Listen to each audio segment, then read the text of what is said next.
We're going to uncover the seriously radical story of F.R.Leavis. This was a controversial academic who treated literary criticism not as some quiet, dusty study, but as an absolute battlefield. Seriously, if you think analyzing books is just about sitting around sipping tea in a library, F.R.Leavis is going to completely change your mind. The guy was a total force of nature, and his aggressive approach to literature literally reshaped how we analyze fiction today. So let's just dive right into this with a massive, incredibly high-stakes question, one that actually drove Leavis's entire life and mission. Can a book save you from the technological age? Now, for Leavis, the answer to that wasn't just some casual, oh, sure, yeah. It was a matter of actual human survival. He viewed our modern, impersonal civilization with intense suspicion, and he basically positioned literature as the ultimate antidote, which brings us to where his whole fight actually began. Part 1. The Unlikely Cambridge Rebel. To really get his mindset, you have to trace his journey. It took him from the bloody trenches of France during the First World War right into the elite halls of Cambridge University. He was born in Cambridge in 1895 and educated at Percy School, but when World War I broke out, he served as a stretcher bearer. And you can imagine that harrowing experience undoubtedly profoundly shaped his intensely serious outlook on life. When he returned, he shifted his focus from history to this newly introduced subject of English, earned his PhD in 1924, and then ultimately founded the hugely influential literary quarterly Scrutiny in 1932.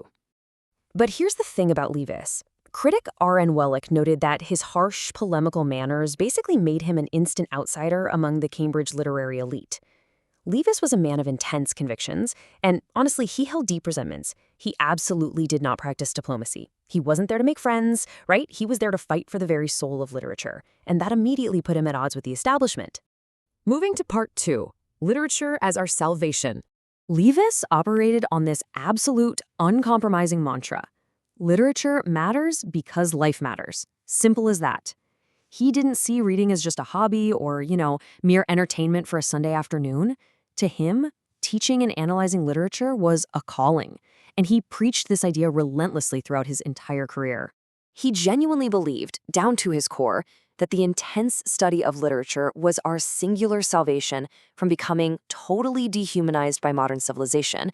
His biggest fear was the inherent dehumanization found in an increasingly impersonal technological age. The intense critical appreciation of human expression in literature was, in his eyes anyway, literally the only true defense we had left to preserve our humanity. And he spread this gospel everywhere, through his classroom lectures and these major empirical publications. We're talking works like Mass Civilization and Minority Culture in 1930, Revaluation in 1936, and his monumental The Great Tradition in 1948. His infectious enthusiasm drew countless disciples to his cause. His massive influence in the 20th century wasn't just because of those books, though. It was driven by his captivating, almost militant classroom presence and his editorial work at Scrutiny. Students just flocked to him. Which leads us perfectly into Part 3, the T.S. Eliot rivalry. Okay, so every rebel needs a giant to clash with, right? Interestingly, Leavis actually started out championing T.S. Eliot's tastes in modern poetry. You can clearly see Eliot's influence in early works like New Bearings in English Poetry. Leavis completely agreed with Eliot on the value of metaphysical poets, Gerard Manley Hopkins, and Ezra Pound. But then, later on, Leavis aggressively turned on him. He sharply attacked Eliot's critical theories, specifically taking dead aim at his famous theory of impersonality that Eliot proposed in Tradition and the Individual Talent. Well, because of his deep resentments and his ruthless attacks on influential critics like Eliot, the Cambridge literary establishment actively tried to marginalize him. You can't make that many powerful enemies without a little blowback. The academic elite pushed back incredibly hard against his aggressive style. But, we really don't need to get too bogged down in the drama of his personal life here, because what truly matters is how this relentless critic pivoted to create his most enduring legacy. Part 4. Focus on the fiction. Leavis recognized that novels completely deserved the kind of rigorous, microscopic, critical attention that had previously only been awarded to poetry or drama. Think about it. Before Leavis, the novel was often treated as a somewhat lesser art form, compared to, say, a Shakespearean play or a lyrical poem. But in his landmark book, The Great Tradition, Leavis firmly demonstrated that novels can, and absolutely should, be analyzed with the exact same level of serious, heavy-duty scrutiny. He was all about completely stripping away the fluff.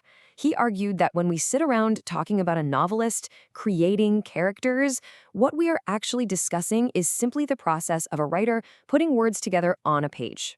That's it. There's no invisible magic to it beyond the text itself. And that brings us to our final section, Part 5, Words on the Page.